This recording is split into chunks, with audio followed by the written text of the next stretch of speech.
Kama mwanaume, hii video usipite na kuhusu, maana naenda kutaja listi za wanaume ambao wana homoni za kike au muda sio mrefu watalefti grupu. Kwa hiyo kama wewe ni mwanaume, sikiliza afu jiangalie upo kundi gani, afu utakomenti hapo chini hapo. Dalili ya kwanza, mwanaume mwenye homoni za kike, tamaa.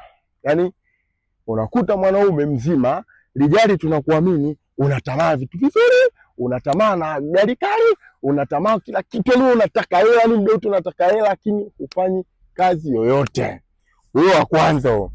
Wa pili, dada, kama mwanaume wako anaitabia, jua kabisa ana homoni za kike na anaenda kulefti grupu, anayeongea sana.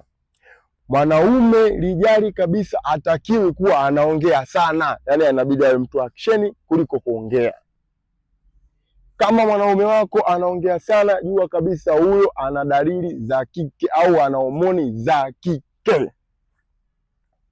Watatu, mwanaume ambaye mwenye dalili za kike nyingine ni mwanaume ambaye ananunanuna.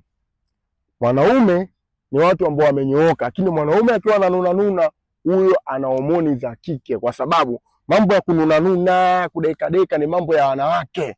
Sasa kama mtoto wa kiume unanunanuna na unadekadeka, unanunanuna, unanunia na mwenzako, si jua kabisa una homoni za kike, kwa sababu hayo mambo wanafanya wanawake wakiwa period.